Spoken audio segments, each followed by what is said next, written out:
말씀은 내 심령으로 하나님을 섬길 때 가장 좋은 길이 열립니다. 내 심령으로 하나님을 섬길 때 가장 좋은 길이 열립니다. 이 제목을 함께 말씀을 나누도록 하겠습니다. 여러분, 하나님 사랑, 이웃 사랑, 이게 가장 중요한 신앙의 핵심 계명이죠. 이 신앙의 핵심을 아주 간단하게 이야기하면 하나님 사랑, 이웃 사랑을 한마디로 다시 정의한다면 이것은 하나님과 이웃에 대한 우리의 태도라고 이야기할 수 있어요. 태도가 무엇입니까? 태도는 아주 구체적이고 실제적인 것이죠. 여러분, 사랑장으로 알려져 있는 고린도전서 13장을 보세요. 사랑에 대해서 어떻게 이야기하고 있어요? 모든 것이 태도라고 이야기하고 있어요. 오래 참고, 온유하고, 시기하지 않고, 자랑하거나 교만하지 않고, 무례히 행하지 않고, 나의 유익을 구하지 않고, 성내지 않고, 악한 것들을 생각하지 않는다. 이 모든 설명들이 태도에 대한 것이죠. 여러분, 지난 시간 제가 로마서 함께 또 보면서 믿음에 대해서 이야기했습니다. 이 믿음을 다른 말로 하면 충성됨이라고 이야기할 수 있다고 그랬어요. 그리고 이 충성됨은 무엇입니까? 관계적인 용어라고 얘기했어요. 충성됨의 대상이 있는 것이죠. 그 충성됨의 대상이 없으면, 믿음의 대상이 없으면 그 신앙은 기복신앙이라고 이야기했습니다. 자, 이 믿음이 충성됨이고 이 충성됨은 관계를 전제로 얘기한다고 했을 때 바로 그 관계의 핵심은 태도라고 이야기할 수 있죠. 우리가 영성이라고 이야기할 때 이것이 영성의 실제예요. 이 사람의 영성이 어떤가, 얼마나 이 영성이 깊은가, 이 사람의 영성이 얼마나 높은가라고 이야기할 때 많은 것들로 우리가 이 영성을 설명할 수 있지만 실제적으로 눈에 나타나는 그 사람이 하나님 앞에서 어떤 태도를 취하고 있는가, 사람에 대해서 어떠한 태도를 취하고 있는가, 이 모습을 보면서 이 사람의 영성을 이야기할 수 있는 것이죠. 좀 부끄러운 얘기인데요. 저희 아내가 저한테 갖는 종종 불만이 있습니다. 이제 제가 이렇게 집에 늦게 들어가면 또 그래도 저희 아내는 저만 오기를 이렇게 기다리고 있죠. 기다리고 있으면서 다 옆에 앉아서 제잘 또 있었던 이야기들을 막 저한테 이제 해줍니다. 해주면 저의 시선은 어디가 있어요? 텔레비전에 가 있어요. 뭐가 어딥니까? 좀만 더 살아보세요, 신혼부부들. 예. 그 아내는 계속 저를 보고 얘기를 하는 거죠. 그러면 이제 어느 순간 이 한마디를 반드시 합니다. 자기 듣고 있어? 그럼 저도 대답하죠. 듣고 있지. 내가 다 얘기해볼까? 이렇게. 예. 예. 아내가 원하는 게 뭐예요? 자기가 이야기한 내용을 잘 기억하고 있느냐, 그거 원하는 게 아닌 거죠. 내가 이야기하는 할 때 자기를 함께 바라보면서 눈맞춤을 하고 그 이야기에 경청하고 공감해주는 그 태도를 원하는 것이죠. 단지 제가 기억을 잘한다고 그게 중요한 게 아니죠. 그렇죠? 예, 제가 오늘 자폭을 한 것입니다. 예, 오늘 우리가 함께 볼 이 로마서의 말씀은 바로 하나님에 대한 바울의 태도를 보여줍니다. 그리고 바울에 대한 하나님의 태도도 분명히 드러내주고 있어요. 그래서 이 태도가 또 하나님이 바울에게 향하시는 하나님의 태도, 이 바울과 하나님 안에서 이루어지는 티키타카 같은 이 친밀한 관계가 어떻게 보면 이 로마서 전체를 이끌어가는 힘이라고 볼 수 있어요. 바울의 그 전체 인생의 사역 가운데 그를 이끌어가는 아주 핵심적인 동력이라고 이야기할 수 있습니다. 그래서 오늘 우리가 이 말씀을 같이 나눌 때 여러분, 하나님과의 관계가 더 깊어지시기를 축복합니다. 우리의 인생의 길, 우리의 인생의 방향성과 목적이 하나님 안에서, 하나님의 뜻 안에서, 하나님의 관계 안에서 더 풍성해지기를 축복합니다. 우리 한번 우리 본문 말씀을 같이 읽어보도록 하겠습니다. 오늘 로마서 1장 9절에서 12절의 말씀입니다. 우리 한번 같이 한 목소리로 읽어볼까요? 로마서 1장 9절에서 12절 시작. 내가 그의 아들의 복음 안에서 내 심령으로 섬기는 하나님이 나의 증인이 되시거니와 항상 내 기도에 쉬지 않고 너희를 말하며 어떻게 하든지 이제 하나님의 뜻 안에서 너희에게로 나아갈 좋은 길 없기를 구하노라. 내가 너희 보기를 간절히 원하는 것은 어떤 신령한 은사를 너희에게 나누어 주어 너희를 견고하게 하려 함이니 이는 곧 내가 너희 가운데서 너희와 나의 믿음으로 말미암아 피차 안위함을 얻으려 함이라. 예, 아멘. 첫 번째, 우리가 하나님을 향한 바울의 태도를 보면 좋겠습니다. 9절 말씀을 한번 보세요. 어떻게 해요? 내가 그의 아들의 복음 안에서 내 심령으로 섬기는 하나님, 이런 표현을 씁니다. 내 심령으로 섬기는 하나님, 이게 뭐예요? 성령 안에서. 여기 성령이라고 여러분 생각하시면 제일 좋을 것 같습니다. 성령 안에서 성령으로 하나님을 섬긴다는 이야기예요. 이게 뭐야? 내 영으로, 성령으로 하나님을 섬긴다는 것은 나의 생각, 나의 이성, 나의 뜻, 나의 감정, 나의 계획, 나의 어떠함을 가지고 하나님을 섬긴다는 게 아니에요. 그거 다 내려놓는다는 거예요. 나에게 좋아 보이는 것이어도 하나님이 원치 않는 것이면 내려놓을 줄 알아야 된다는 거예요. 내가 내키지 않는 것이라 할지라도 그것이 하나님이 원하시는 것이라면 내가 기꺼이 그것을 취하고 따를 줄 알아야 된다는 거예요. 이게 내 심령으로 하나님을 섬긴다고 하는 아주 기본적인 의미입니다. 다른 말로 하면 뭐예요? 우리 조이풀 교회에서 던져지는 메시지들 하면 이게 바로 이거예요. 나는 죽고 예수로 산다. 내 생각은 죽이고 주님의 생각으로 산다는 것이죠. 여러분, 우리는 우리의 영이 주님 안에서 활성화되기를 바라고 있습니다. 우리가 성령으로 충만한 인생을 살기를 다 바라고 있습니다. 여러분 그러시죠? 아멘. 영으로 산다는 것, 성령으로 충만하게 산다는 방법은 여러분 의외로 아주 심플합니다. 육이 죽으면 영이 살게 되어 있어요. 우리가 나중에도 보겠지만 로마서 12장 1절에 바울의 결론이 뭐예요? 하나님이 기뻐하시는 영적인 예배를 드리려면 어떻게 해야 돼요? 나의 몸을 거룩한 산 제물로 드려야 된다는 것이죠. 나의 몸을 죽이면 실제적으로 하나님이 기뻐하시는 영의 예배가 드려지게 된다는 거예요. 여러분, 하나님을 기쁘시게 하고 싶죠? 아주 간단해요. 그러나 또 쉽지만은 않습니다. 뭐예요? 영과 영으로 만나야 되는 거예요. 하나님께서 영이시기 때문에 내 안에 있는 그리스도의 영을 활성화시켜서 영과 영이 만날 때 하나님과 온전한 관계를 갖게 할 수 있습니다. 육으로 영이신 하나님을 만나려고 하니까 이게 어려운 거예요. 부딪힘이 생기는 거예요. 어쨌든 이 바울의 하나님을 향한 태도, 또 이 바울이 보여주는 영적인 원리는 뭐예요? 영으로, 성령의 충만함으로 하나님을 섬긴다. 나의 뜻, 나의 생각 다 죽이고 하나님의 생각, 하나님의 방법, 하나님의 뜻을 따라간다. 그게 또 지난주에 이야기했던 믿어 순종한다라고 하는 그런 의미였죠. 내가 주인 되고 싶어하는 내 자아의 모습이 너무 강하잖아요, 사실은. 그렇기 때문에 요즘에 담임 목사님 얘기하시는 것처럼 전심전력, 마음과 뜻과 힘을 다해서 하나님을 향해 나아가지 않으면 안 되는 거예요. 왜? 나의 육을 죽여야 되기 때문에. 여러분, 신앙생활이 그래서 때로 쉽지는 않습니다. 특별히 언제 쉽지 않습니까? 우리는 믿음으로 살아가는 존재들이에요. 그런데 이 믿음으로 살아가는 저희들이 어디에 발을 붙이고 있어요? 현실이라고 하는, 문제라고 하는 이 땅, 이 현실의 문제 위에서 살아가는 존재이기 때문에 이것이 쉽지 않은 거예요. 이 믿음과 현실이 같이 가면 좋은데 언제 어려웠냐면 믿음과 현실의 괴리감이 생길 때, 이렇게 갈라지게 될 때 우리의 실제적인 신앙생활이 어려움을 느끼게 됩니다. 그런데 이 믿음과 현실, 이 믿음과 문제가 괴리감이 일어나고 갭이 벌어지고 거리가 멀어질 때 이 믿음과 현실을 다시 통합시키는 자리가 있어요. 그것은 어떤 자리냐면 바로 예배의 자리입니다.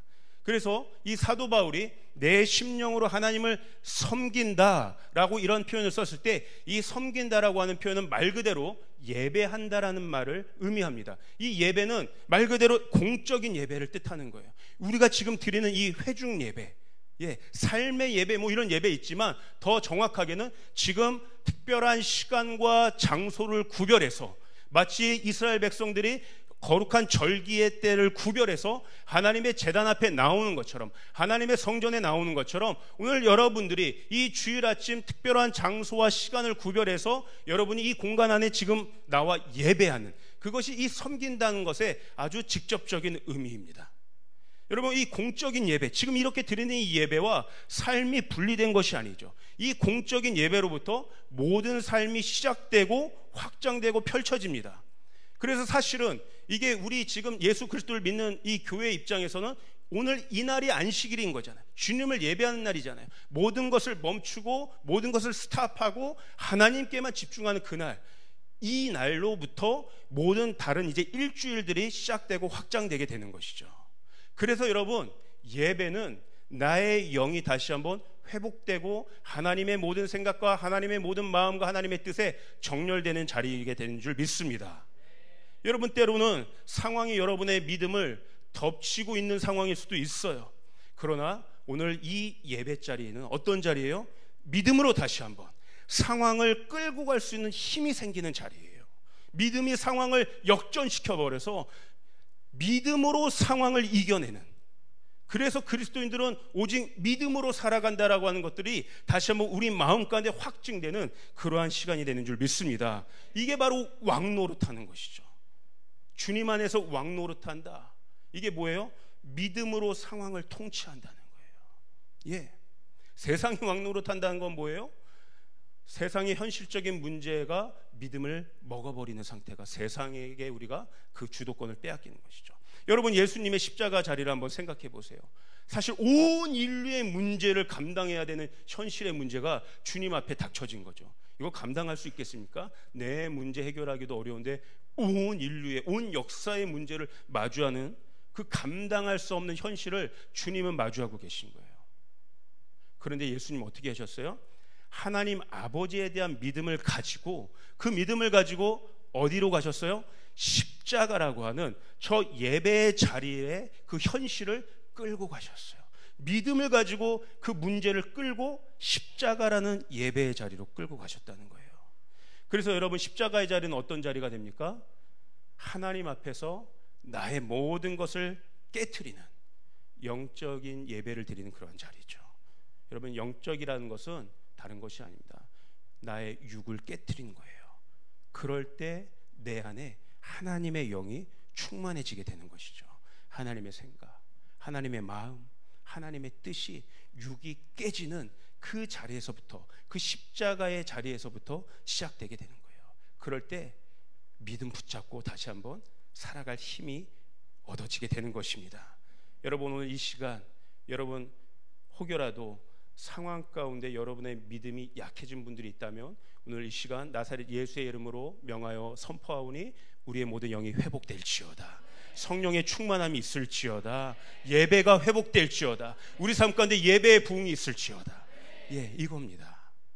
그래서 오늘 우리에게 가장 필요한 정체성이 하나 있다면 저는 왕 같은 제사장으로서의 정체성이라고 생각해요. 우리가 잘 알죠. 이 왕 같은 제사장은 베드로전서 2장 9절에 나오는 표현입니다. 이걸 영어로 하면 로열 프리스트후드라고 나와 있어요. 로열, 왕족이죠. 사실 근데 이 로열, 이 왕족이라고 하는 이 헬라어 원문을 보면 바실레이오스, 이런 뜻이. 바실레이오스는 뭐냐면 하늘에 속해 있다는 거예요. 그러니까 왕 같은, 로열, 이런 표현이 나오면 이건 어떤 의미예요? 하늘에 속해 있다는 거예요. 여러분, 하늘에 속해 있다는 게 뭐예요? 영적이라는 것이죠. 그래서 왕 같은 제사장은 하늘에 속한 제사장이라는 거예요. 영적인 제사장이라는 거예요. 심령으로 하나님을 섬기는 사람이 바로 왕 같은 제사장이라는 거예요. 여러분, 오늘 우리가 살아가는 이 시대에 그 어떠한 것보다 이 왕 같은 제사장, 하늘에 속한 제사장, 심령으로 하나님을 섬기는 그러한 예배자의 역할이 너무나 중요해요. 왜 그렇습니까? 마지막 때이기 때문에 그래요. 이 한 주간 이 말씀을 묵상하면서 저에게 동시에 하나님이 계속해서 감동을 주시는 그 말씀이 있었어요. 그게 뭐냐면 시편 110편 1절에서 3절이에요. 우리 한번 같이 읽어볼까요? 시편 110편 1절에서 3절 함께 읽겠습니다. 시작. 여호와께서 내 주에게 말씀하시기를 내가 내 원수들로 내 발판이 되게 하기까지 너는 내 오른쪽에 앉아있으라 하셨도다. 여호와께서 시온에서부터 주의 권능의 규를 내보내시리니 주는 원수들 중에서 다스리소서. 주의 권능의 날에 주의 백성이 거룩한 옷을 입고 즐거이 헌신하니 새벽 이슬 같은 주의 청년들이 주께 나오는도다. 아멘. 우리가 이 3절의 말씀을 잘 알고 있습니다. 새벽 이슬 같은 주의 청년들이 주께 나오는도다. 이 우리가 잘 아는 이 말씀의 컨텍스트는 1절로부터 시작돼요. 이 1절이 어떻게 시작됩니까? 1절의 상황은 어떤 상황이에요? 지금 이건 다윗이 쓴 시인데 다윗이 이렇게 하는 거예요. 여호와께서, 하나님께서 내 주에게 말씀하시길. 이 내 주라는 것은 예수 그리스도죠. 다윗은 이미 메시아이신 예수 그리스도를 보고 있는 것입니다. 하나님의 온 우주적인 역사들을 다윗은 꿰뚫고 있는 거예요. 그에게 계시가 임하고 있는 거예요. 보니까 어떤 상태예요? 아직 예수님이 다시 오시기 전까지, 그래서 예수님이 사단 원수를 예수님의 발등상 아래 놓기까지는 아직은 영적인 전쟁이 있을 거라는 거예요. 아직 세상의 모든 전쟁이 완전히 끝나지는 않았다는 거예요. 제가 지난주에 하나님 나라에 대한 모형을 이야기했죠. 예수님이 오셨을 때 이미 하나님 나라는 시작되지만 그는 아직 완성되지는 않았다. 아직 원수가 예수님의 발판 아래 아예 들어간 건 아니에요. 그러나 이미 승리는 선포됐죠. 이 1절이 의미하는 것은 무엇이냐면 영적인 전쟁이 치열할 거라는 거예요. 저는 이 1절의 상황이 오늘 이 시대 가운데, 오늘 특별히 이 세대 가운데 더 극악해지는 것들을 정말 몸으로 느끼고 있어요. 얼마나 죄악이 관영합니까? 얼마나 여러분 시대가 악해져 있습니까? 지난주 얘기한 것처럼 그 어린 초등학생들마저도 여러분 돈의 노예가 돼가지고 그 음란물들을 유포하는데 아무런 거리낌들이 없는 시대가 돼버렸어요. 우리 금요 예배 때도 여전히 그 어린 아이들이 착취당하고 노예로 팔려가는 그 현실들을 목도하고 있지 않습니까? 사단이요, 이 마지막 때가 될수록 더 발악하는 것들이 우리가 눈으로 보일 정도로 느껴지고 있는 현실이에요. 이게 바로 3절 주의 청년들이 나오는도다라고 하는 것에 대한 컨텍스트의 말씀이, 이 악한 세상 안에서 누가 필요합니까? 이 악이 관영하는 이 시대에 진짜 필요한 사람이 누굽니까? 바로 하늘에 속한 예배자, 제사장이 필요하다는 거예요. 그게 2절에 나와 있어요. 2절에 어떻게 이 말씀이 선포되고 있어요? 여호와께서 시온에서부터 주의 권능의 규를 내보내시리니 주는 원수들 중에서 다스리소서. 하나님, 이 죄악이 많은, 이 문제 많은 이 땅, 우리의 힘으로는 아무것도 해결할 수 없습니다. 그러니 왕이신 하나님의 통치가 이 땅을 다스려 주셔야겠습니다. 하나님 통치하여 주시옵소서. 잘못된 모든 것들을 바로잡아 주시옵소서. 우리의 문제들을 바로잡아 주시옵소서. 저 악한 원수들을 물리쳐 주시옵소서. 우리의 힘으로는 해결할 길이 없습니다. 주님만 의지합니다. 이 땅의 문제를 어디로 끌고 가는 거예요? 하늘로 끌고 가는 거예요. 하늘을 바라보면서 주님께 호소하고 있는 거예요. 이게 누가 하는 일이에요? 바로 제사장이 하는 일 아닙니까?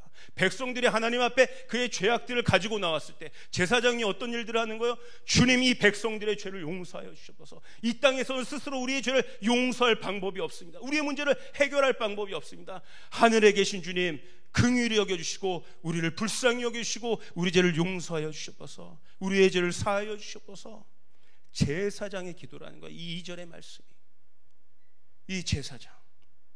자, 이러한 제사장의 기도 속에 3절이 선포되고 있는 거예요. 주의 권능의 날에 주의 백성이 거룩한 옷을 입고 나온다는 거예요. 거룩한 옷이 무엇입니까, 여러분? 이 거룩하다고 하는 것은 지성소를 의미해요. 하나님의 임재, 그 무거운 하나님의 영광의 카보드가 자욱히 내려와 있는 그 장소, 그 공간, 그곳이 지성소 아닙니까? 그래서 거룩한 옷을 입는다는 것은 바로 지성소에 들어가는 제사장의 옷을 입는다는 것을 의미해요. 그렇죠? 제사장의 옷을 입고 어떻게 해요? 그 제사장이 즐거이 헌신한다. 지성소에 들어가서 주님을 향한 그 섬김을 기꺼이 한다는 거예요. 자원해서 한다는 거예요. 여기에 즐거이 헌신한다는 것의 실제적인 뜻은 여러분, 준비되어 있다는 거예요. 훈련되어 있다는 거예요. 여러분, 아까도 얘기했지만 또 담임 목사님이 요즘 계속 던지시는 감동이 무엇입니까? 전심전력 하자는 거예요. 전심전력. 근데 제가 보니까요, 여러분, 전심전력도요, 준비가 안 되어 있으면, 훈련이 안 되어 있으면 전심전력 하고 싶어도 할 수가 없더라고요. 저도 나름 여러분 권투를 일주일 배운 사람입니다. 근데요, 코치가 막 시키는 거잖아요. 이게 3라운드 줄넘기 하고 한 30초 쉬고 또 하고, 이거 뭐 몇 라운드를 시키는 거예요. 그리고 뭐 스파링 할 때도 뭐 한 번 하고 또 한 치고, 내 안에서의 마음은 막 주먹이 나가고 막 날아다니는 건데 1라운드가 뭐예요? 한 1분만 지나도 헥헥대는 거예요. 전심전력 하고 싶은데 쥐어짜내도 힘이 안 나오는 거예요. 왜? 그만큼 트레이닝이 안 됐으니까, 훈련이 안 됐으니까, 준비가 안 됐으니까. 그렇죠? 예. 그래서 여러분, 준비가 안 되면요, 즐겁지도 않아요. 재미없습니다. 만약 오늘 우리 신혼부부가 아주 정말 귀한 찬양을 했는데 만약에 그냥 오늘 온 신혼부부들한테 갑자기 예배 직전에 특송을 한번 부르라고 하면 저분들이 어떻게 생각하겠어요? 당황하지 않겠습니까? 목사님 왜 이러세요 저희한테 하면서 아마 뛰쳐나갈 수 있을 것 같아요. 갑자기 이 예배가 전혀 즐겁지 않고 뭐 사색이 되어 있을 거예요. 그렇죠? 근데 오늘 저분들이 어떻게 이렇게 한 거예요? 준비를 해왔으니까, 연습을 같이 했으니까. 물론 이 자리는 부담될 수도 있고 떨리는 자리일 수 있지만 내가 준비했기 때문에 기꺼이 즐거이 나올 수 있는 자리가 되는 거죠. 기대도 되는 자리가 되는 거죠. 와, 부족하지만 우리가 이렇게 함께 준비해서 함께 하나님께 이 찬양을 올려드릴 때 하나님 얼마나 기뻐하실까, 우리 회중들은 얼마나 함께 은혜를 나눌 수 있을까, 이 예배가 얼마나 풍성해질까. 이게 즐거이 헌신하는 마음이에요. 이게 뭐예요? 훈련된 자들한테 임하는 마음이라는 거예요. 준비된 자들한테 임하는 마음이라는 거예요. 여러분, 이 아까 1절이 어떤 계시적인 영역이죠. 이 마지막 때에 사단이 어떻게 활동하고 있는가, 이 마지막 때 일어나는 현상들은 무엇인가, 하늘에선 어떤 일들이 일어나고 있는가, 이 계시적인 영역이라면 이 3절은 사실은 준비되어지고 훈련되어져야 될 실제적인 어떤 우리의 태도, 우리가 갖춰야 될 태도에 대해서 얘기하는 거예요. 그래서 이제 우리 조이풀 교회에 저는 그러한 발걸음이 지금 행해지고 있다고 생각해요. 계속해서 이 교회 가운데는 목사님을 통해서도 계속해서 엄청난 계시의 말씀들, 시대적인 말씀들이 선포되고 있는데 계시만 있으면 안 되는 것이죠. 거기에 그냥 예와 아멘 정도를 넘어서, 이 예와 아멘은 그냥 말로만 하는 것이 아니라 우리의 전 삶이, 전 인생이, 우리의 모든 육신이 이 계시에 맞춰질 수 있도록 준비되고 훈련돼야 된다는 것들을 뜻하는 것이죠. 여러분, 이제 계시와 훈련이 함께 가야 되는 때인 줄 믿습니다.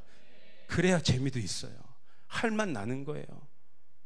여러분, 우리 100, 훈련이 바로 그런 거 아니겠습니까? 우리 킹덤컴 훈련이 그런 것 아니겠습니까? 계속해서 실제로 우리가 진짜 선교를 하나님 우리에게 하게 하고자 하는 그 선교를 하기 위해서 베이직부터 시작해 보는 거죠.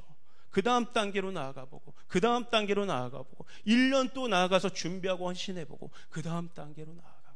훈련되고 준비되지 않은 상태에서 어떻게 열방의 선교를 할 수 있겠습니까? 마음만으로는 안 되는 거예요. 하고 싶어도 힘을 낼 수가 없는 거예요.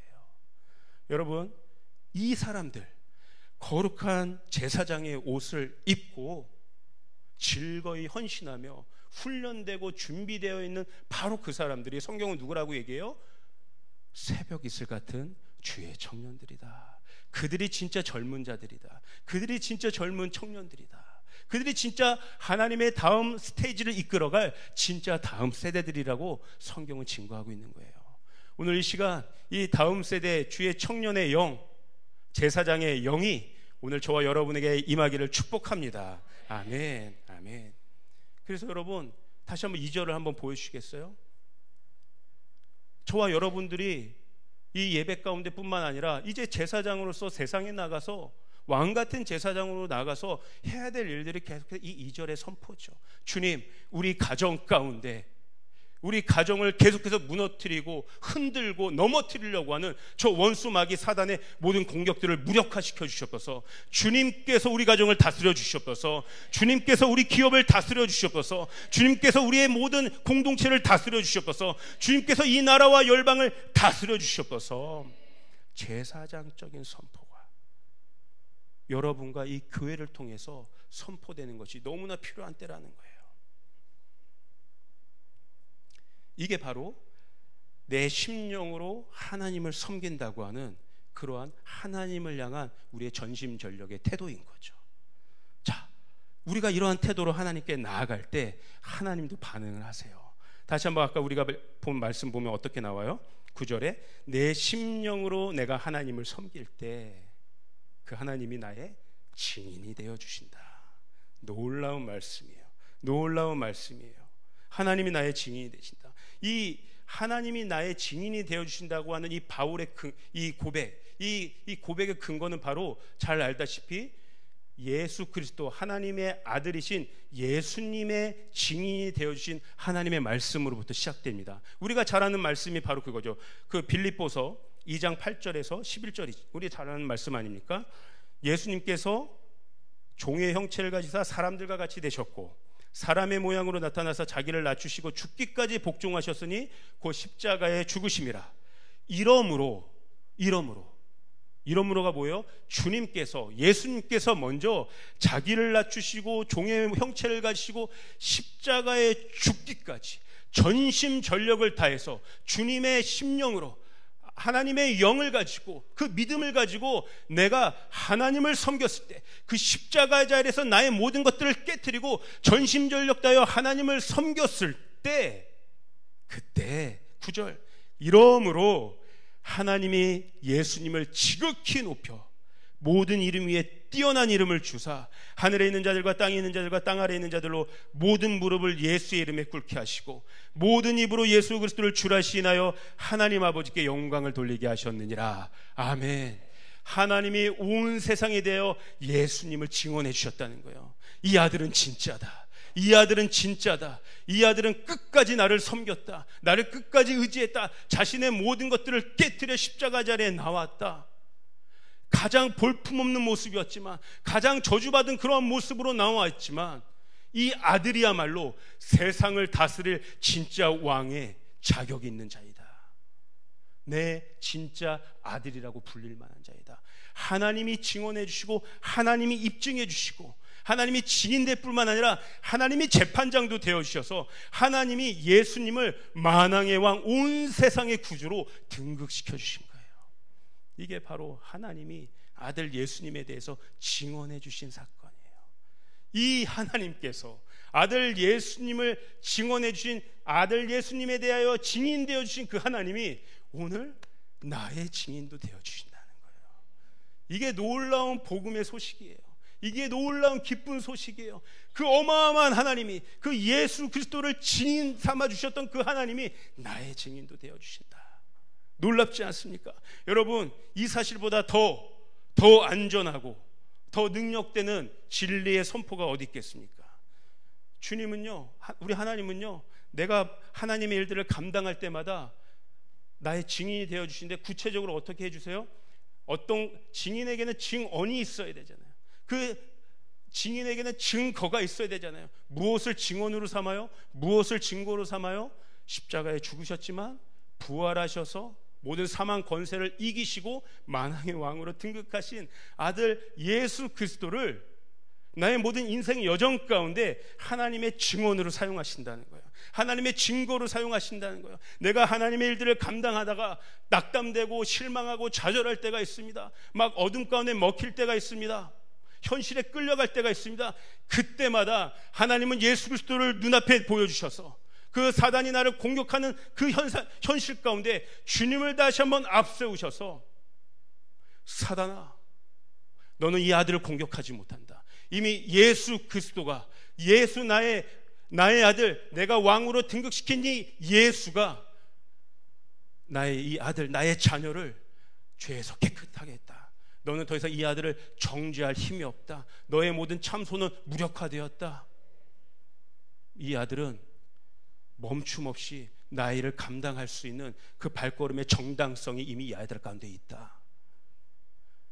예수님은 여러분 모든 하나님의 일들에 대해서 예와 아멘이 되시는 줄 믿습니다. 아니요가 없어요.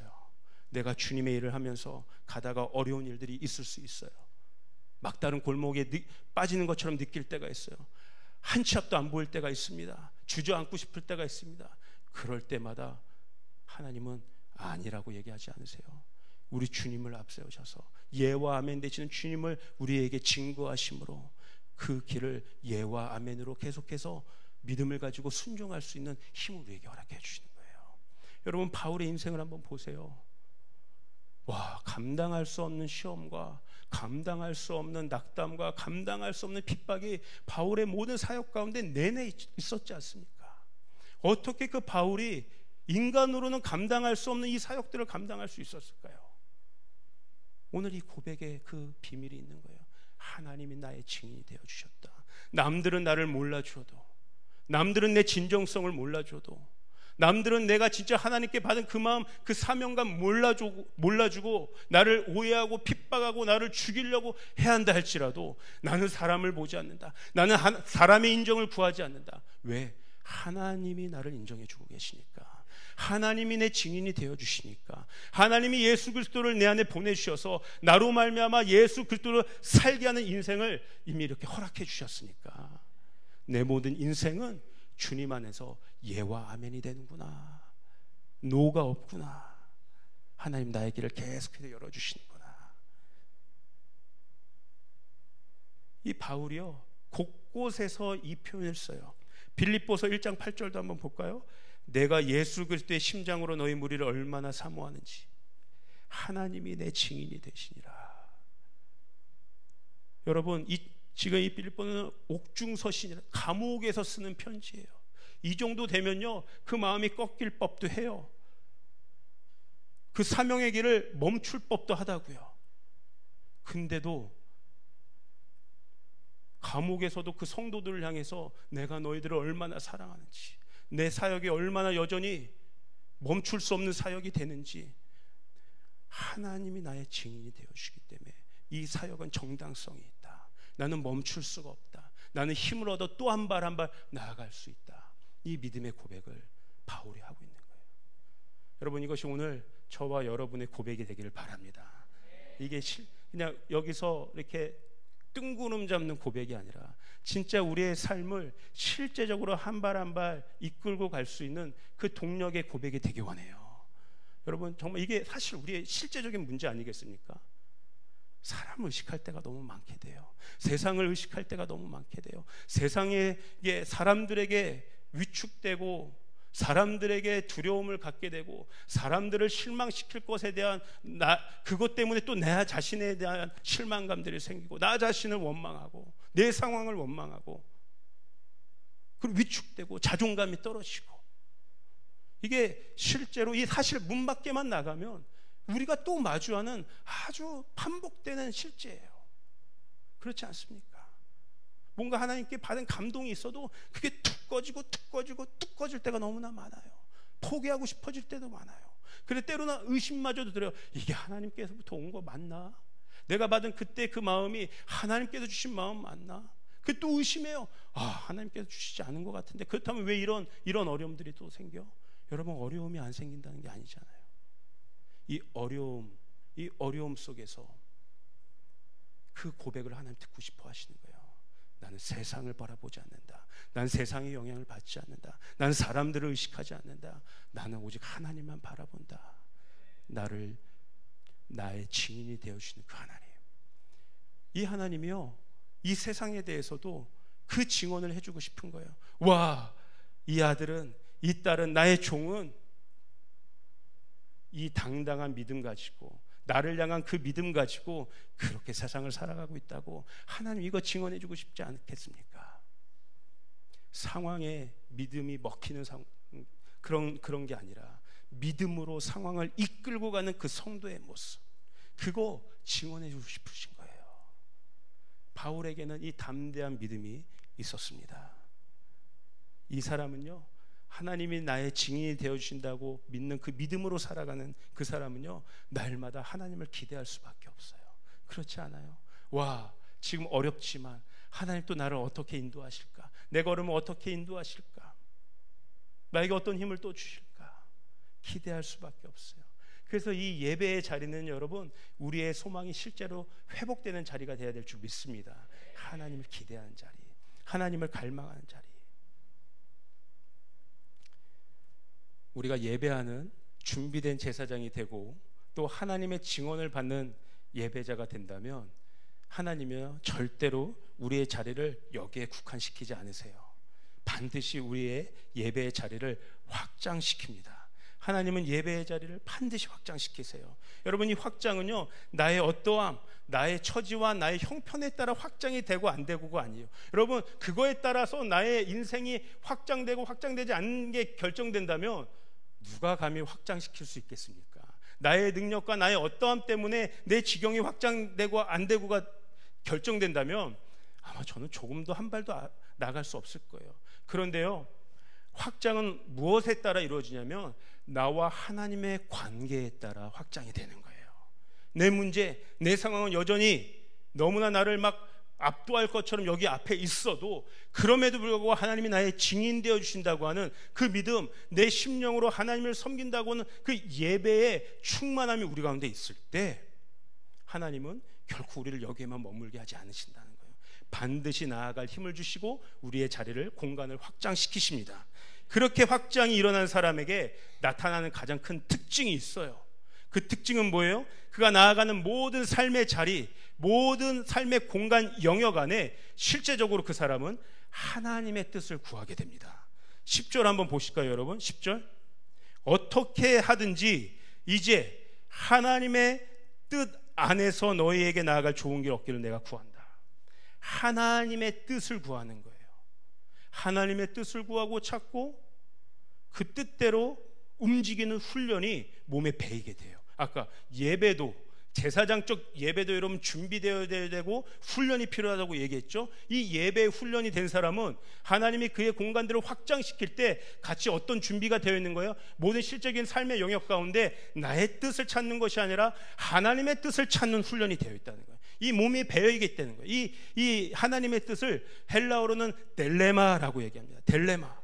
하나님의 생각이에요. 하나님의 마음이에요. 하나님의 계획이에요. 하나님의 방법이에요. 훈련받은 준비된 예배자는 실제적인 삶의 공간에 들어갔을 때 먼저 무엇을 찾고 구하고 두드리게 돼요? 하나님의 뜻, 하나님의 방법, 하나님의 생각. 왜 그런지 아세요, 여러분? 이게 너무나 논리적이기도 한 거예요. 하나님의 뜻을 구하는 자는 왜 그렇게 구하느냐?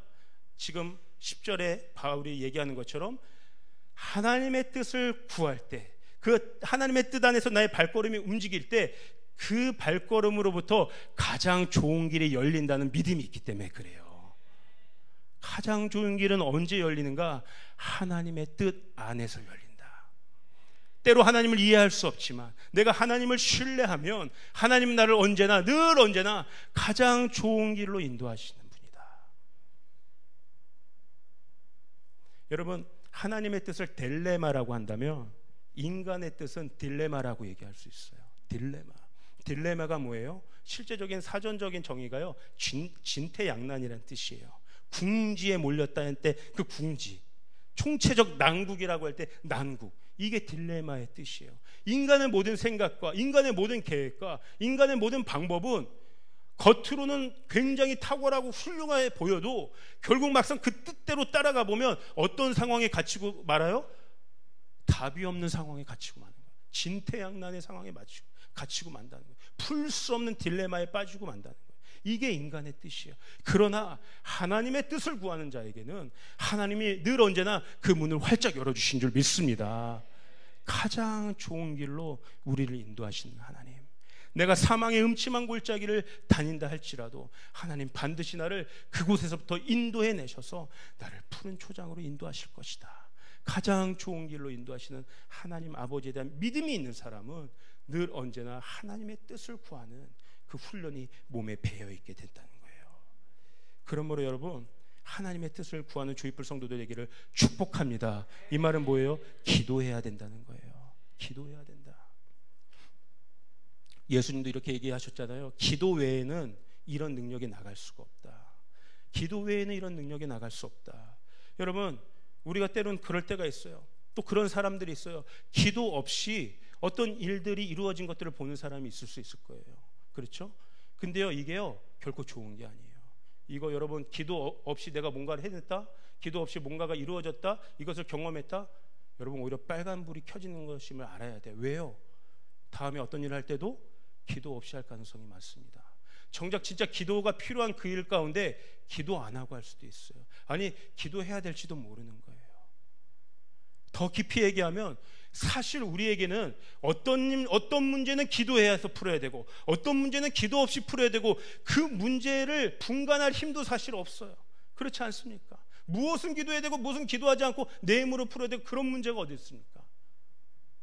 모든 일이 기도로 시작하고 기도로 해결돼야 될 줄 믿습니다. 하나님의 뜻 안에서 길이 열리는 그 공간이 기도의 공간이기 때문에 하나님의 뜻을 구해야 되는 거죠. 이게 바로 기도의 안에서 하나님의 뜻을 구한다는 것은 아까 믿음이 상황을 끌고 가는 그 상황을 내가 세팅한다는 걸 얘기하는 거예요. 아멘, 아멘. 하나님의 뜻은요, 제가 얘기한 것처럼 우리를 가장 좋은 길로 인도하는데, 오늘 사도 바울이 그 길이 어떤 길인가를 다시 한번 분명히 보여주고 있어요. 어떤 길이에요? 너희에게 나아갈 길, 나의 바운더리 안에 머무는 길이 아니라 하나님이 내게 허락해 주시는 사람들에게 나아가는 그 길, 열방을 향해 나아가는 그 길, 이웃을 향해 나아가는 그 길, 그것이 늘 언제나 하나님이 우리에게 보여주시는 가장 좋은 길임을 여러분 믿으셔야 됩니다. 그게 십자가의 길이니까. 예수님께 하나님이 가장 좋은 길을 보여주신 거예요. 어렵죠. 근데 그게 가장 좋은 길이에요. 십자가의 길. 왜요? 그 길을 가면 새로운 회복이 일어나니까, 새로운 창조가 일어나니까, 죄악의 죽음 가운데 빠졌던 생명들이 다시 살아나는 하나님의 놀라운 생명의 역사들이 일어나니까, 그게 가장 좋은 길이에요. 여러분, 제가 가장 좋아하는 영화가 있어요. 신들러 리스트라는 영화예요. 보신 분들이 아마 많겠죠. 신들러 리스트. 그 신들러가 어떤 사람이에요? 그 비즈니스맨이었어요. 그 전쟁, 2차 세계대전 전쟁 통해서 군수 물자들을 생산하면서 어마어마한 이득을 얻어낸 사람이에요. 천문학적인 돈을 벌어들입니다. 그 유대인들을 공장 노동자들로 삼아가지고 어마어마한 돈을 벌어들이고, 그것을 가지고 또 로비 활동들을 하고 천문학적인 부를 벌어들여요. 그런데 그 유대인들과 함께 신들러가 함께 살아가면서 새로운 길들을 보이게 되는 거죠. 아, 나의 인생의 의미가 이렇게 돈을 많이 버는 것에 있는 것이 아니구나. 저 죽어가는, 저 가스실에 실려가는 저 무고한 생명들 살리는 것이 진짜 생명의 길이구나. 그래서 자신이 가지고 있는 모든 재산들을 다 털어서 그 한 영혼을 살리는데 모든 인생의 모든 것들을 겁니다. 어마어마한 숫자의 사람들을 다 살려냈죠. 그리고 마침내 신들러가 인도한 그 길을 따라서 생명을 보존한 사람들 앞에서, 그 영화의 마지막 장면은 너무나 감동적이에요. 그 신들러 앞에서 많은 생명을 건져낸 많은 사람들이 그에게 감사의 표현을 해요. 울먹울먹하면서 그 은혜에 막 감동을 해요. 그런데 신들러는 좋아하는 표정이 아니에요. 계속해서 눈물을 흘립니다. 자기가 끼고 있는 반지 하나를 다시 가리키면서, 이 반지도 팔았어야 됐는데, 이 반지 하나면 몇 명을 더 살릴 수 있었는데, 내가 타고 온 이 자동차 이거 팔았으면 10수명은 더 살릴 수 있었는데 내가 이거 왜 안 팔았지? 진짜 좋은 길이 뭔지 발견한 사람이에요. 내 인생을 다른 사람을 위해서 던져내는 그 길. 교회의 존재 이유가 그거 아니겠습니까? 그냥 우리끼리 좋은 것들을 향유하고 좋은 것들을 누리라고 하나님이 세우신 것이 교회가 아니라, 이 교회를 통해서 하나님의 은혜가 필요한 모든 영혼들에게 미쳐갈 수 있도록, 이 교회는 그 좋은 길을 내는, 그 생명의 길을 내는 주님의 몸인 줄 저는 믿습니다. 아멘, 아멘. 그러므로 여러분, 하나님의 뜻 안에서 가장 좋은 길은 영혼들을 향하는 길이에요. 한 사람을 향하는 길이. 11절 보세요. 내가 너희 보기를 간절히 원하는 것은, 바울이 왜 그토록 로마 교회를 가고 싶었는가? 왜 그토록 로마 성도들을 만나고 싶었는가? 어떤 신령한 은사를 너에게 나눠줘 너희를 견고하게 세우고 싶다. 그 한 사람, 주님의 제자 한 사람, 그 한 사람을 세우기 위해서 내 목숨을 걸고 그 험난한 로마의 여정을 나는 가기를 마다하지 않겠다. 이게 바울의 심정이에요. 이게 바울에게 죽으러 가는 길이잖아요, 사실은. 그런데 바울에게는 이게 가장 좋은 길이 되는 거예요. 여러분, 하나님이 예수님을 보내신 목적이 뭐예요? 예수님을 첫 아담을 대신할 새로운 아담, 그 한 사람으로 세우시기 위해서 예수님을 이 땅 가운데 보내신 거잖아요. 예수님이 왜 이 땅 가운데 오셨어요? 예수님의 목적은 뭐예요? 그 제자 한 명을 세우기 위해서, 그 제자를 통해서 세워진 한 교회, 그 교회를 통해서 온 열방을 변화시키는 그 모습 보기 위해서. 하나님이 예수님을 보내셨고 예수님이 제자 한 사람 한 사람을 키워내신 거예요. 그렇다면 우리의 삶 역시 그 한 사람을 세우는 것에 모든 삶의 열정이 모아져야 되지 않겠습니까? 모든 목표가 모아져야 되지 않겠습니까? 여러분, 성경에 보면요, 보상의 개념이 나와 있습니다. 상급의 개념이라고 하죠. 세상의 상급의 개념도 있더라고요. 아마 여러분들 다 일반 세상 속에서 직장도 다니시고 또 비즈니스도 하시고 여러 가지 여러분 삶의 영역 가운데 속해 있으면서 여러분의 세상적인 기준에 상급들이 있을 겁니다. 어떤 상급들이 있어요? 예를 들면 재정적인 상급이 있는 거죠. 내가 열심히 일한 만큼 그만큼의 재정의 보상을 받는 것이죠. 그 합당한 보상을 받을 때 굉장한 만족감이 있습니다. 힘들었어도, 일이 힘들었어도 그만한 보상이 주어질 때, 그만한 커리어를 쌓았을 때, 그만한 어떤 내 성과를 이뤄냈을 때 굉장한 상급을 받는 느낌이 있는 것이죠. 그렇다면 여러분, 우리가 교회 안에서 하나님의 일을 감당하면서 받을 수 있는 상급이 무엇일까요? 재정은 아닐 것입니다. 오히려 재정을 주님께 드리면서 하니까. 성경은 분명히 이야기하고 있어요. 하나님이 우리에게 주시는 상급은 면류관이다. 면류관이다. 여러분 믿으십니까? 면류관이 우리가 받아야 될 하나님이 주시는 큰 상급이에요. 근데 이 면류관이요, 뜬금 잡는 이런 24K 그런 면류관이 아니에요. 사도 바울은요, 이 면류관의 두 가지 종류를 이야기합니다. 첫 번째는 의의 면류관에 대해서 이야기하고 있어요. 디모데후서 4장 8절을 보면 이제후로는 나를 위하여 의의 면류관이 예비되었으므로 이렇게 표현돼요. 이 의의 면류관은 마지막, 내가 하나님 나라에 들어가서 주님을 얼굴과 얼굴로 배웠을 때 그 마지막 때에 주님이 나에게 수여주실 완성되는, 하나님 나라의 통치가 완성되는 그 마지막 그림의 면류관이 의의 면류관이요. 이건 아직 우리가 받지 않는 소망의 면류관이 됩니다. 진짜 실제적으로 그때 받을 면류관인데, 이 땅에서 받을 면류관에 대해서 바울도 얘기하고 있어요. 우리 데살로니가전서 2장 19절 이렇게 나와 있습니다. 나의 소망이나 기쁨이나 자랑의 면류관이 무엇이냐? 그가 강림하실 때, 예수님이 다시 오실 때 우리 주 예수 앞에 너희가 아니냐? 바울에게 진짜 면류관은 누구예요? 영혼이라는 거예요. 영혼, 성도라고 하는 거예요. 그가 자신의 인생 전부를 걸어서 하나님의 사람으로, 하나님의 제자로 견고하게 세운 그 한 사람, 그 한 교회가 나의 면류관이라는 거예요. 나의 자랑의 면류관이라는 거예요. 나의 기쁨의 면류관이라는 거예요. 이것은 어떤 물질과 재정과 돈과 비교할 수 없는 영원한 하늘에 속한 어마어마한 면류관이라는 거예요. 내가 전도하고 내가 복음을 전하고 제자로 세운 그 한 사람을 볼 때마다 기쁨이 쏟아지는 거예요. 자랑스러움이 쏟아지는 거예요. 그 한 사람을 세우느라고 죽을 똥살똥 전심전력하고 마음도 졸이고 너무나 힘든 시간들도 보냈지만 그 한 사람이 세워진 것들을 보면서 그 모든 그간의 고통들이 싹 잊혀지는 거예요. 마치 금메달리스트가 그 어마어마한 훈련에 연다는 시간을 지나고 당당히 승리하고 포디움에 올라가 그 모든 영광의 순간을 누리는 것처럼 내게 맡겨주신 그 한 영혼을, 그 한 사람을 온전히 세워냈을 때 그 영혼을 볼 때마다 와, 그 영광이 쏟아져. 여러분, 여러분에게 자녀가 있지 않겠습니까? 그 자녀 왜 여러분에게 하나님이 주셨다고 생각합니까? 하나님의 사람으로 견고하게 그 한 사람 세우기 위해서 우리에게 보내주신 사람들이 우리의 자녀들인 줄 믿습니다. 하나님의 방법대로 그 한 자녀를 하나님의 제자로, 주님의 제자로 견고하게 굳건하게 세워냈을 때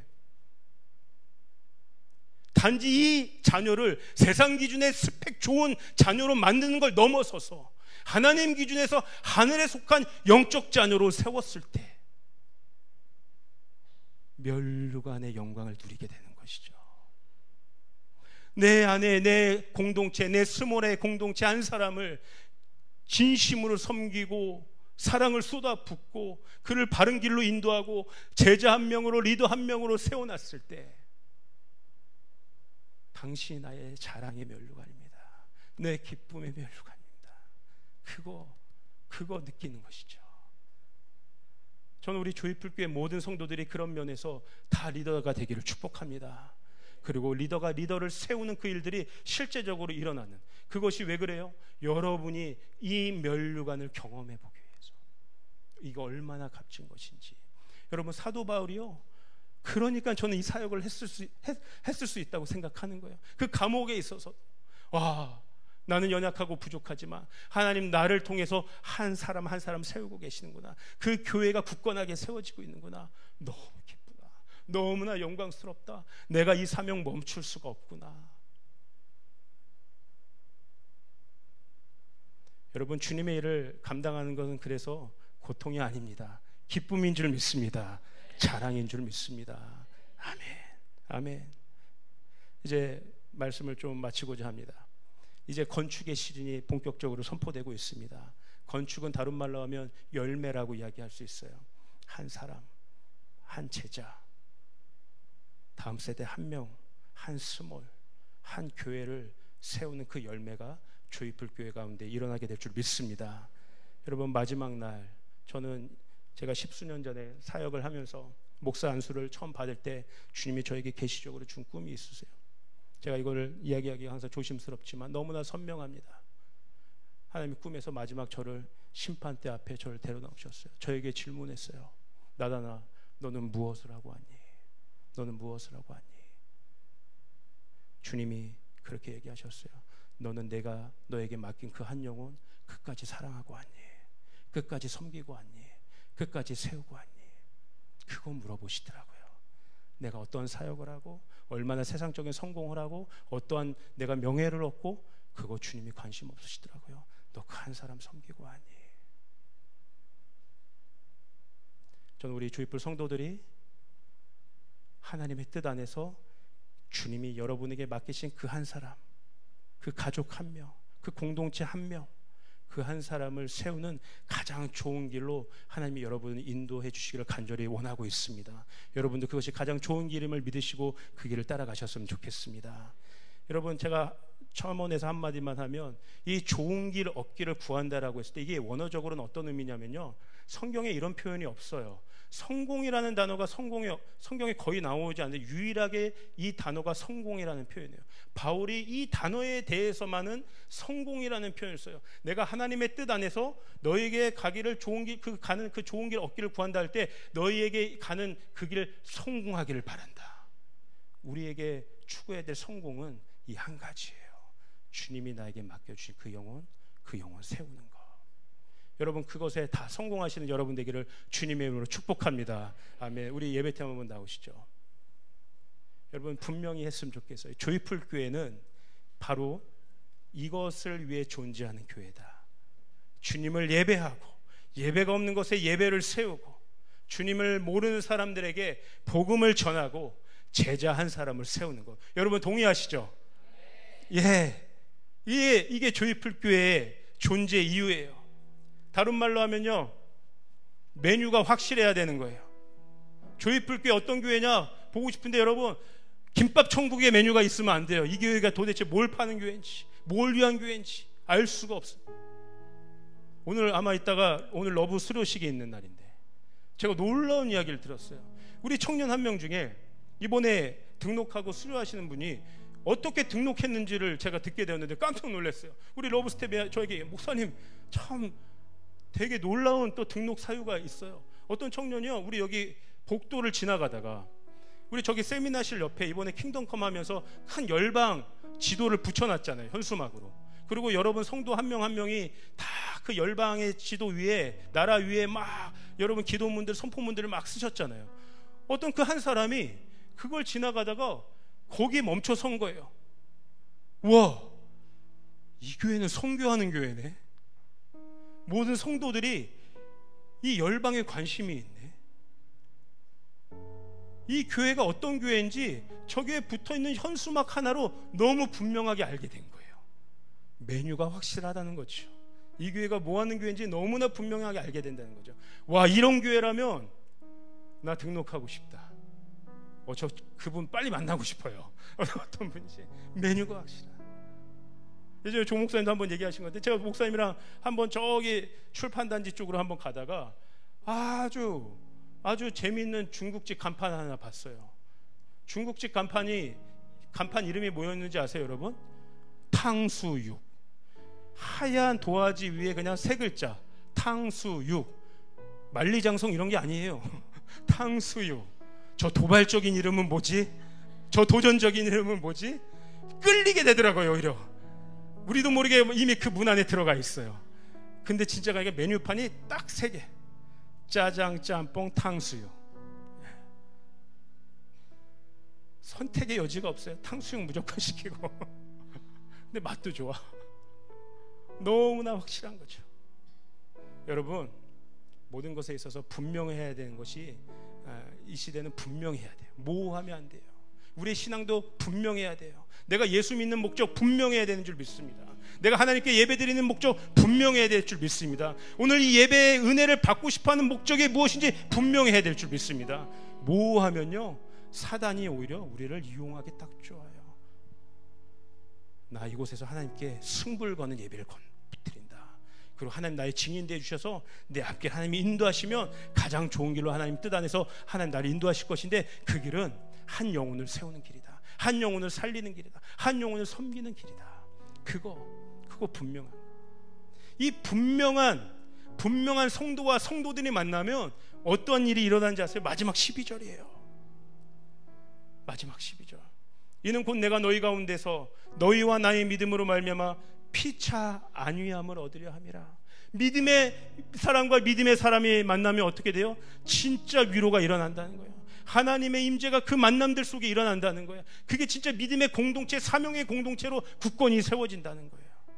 믿음과 믿음이 만나면 바울만 위로를 주는 것이 아니라 바울도 그 세워진 성도들을 통해 위로를 받게 되는 거예요. 이게 교회 공동체죠. 이게 교회 공동체. 제가 그래서 오늘 말씀을 딱 한 페이지로 정리를 했어요. 한번 여러분 보실래요? 한번 이거예요. 9절. 첫 번째 뭐예요? 나와 하나님의 관계입니다. 그렇죠? 내 심령으로 내가 하나님을 섬길 때 하나님은 나의 증인이 되어 주신다. 아멘. 아멘. 자, 이게 이 예배 가운데 이루어지면 그 다음 10절.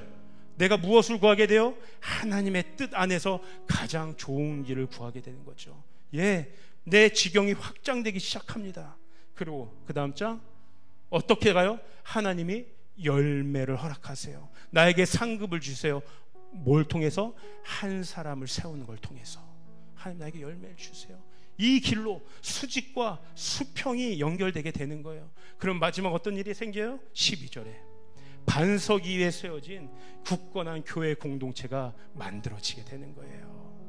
오늘 저는 이것이 우리 조이풀 교회의 진짜 모습이 되기를 간절히 축복합니다.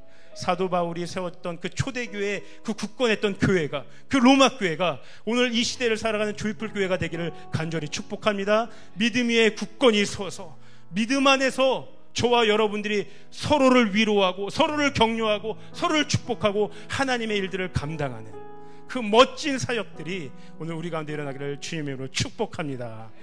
우리 여러분 한번 옆에 사람과 인사 나누시죠. 당신이 나의 상급입니다. 당신이 나의 기쁨입니다. 그렇게 위로하시는 오늘 주일이 됐으면 좋겠어요. 우리 주님께 영광의 박수를 드리도록 하겠습니다.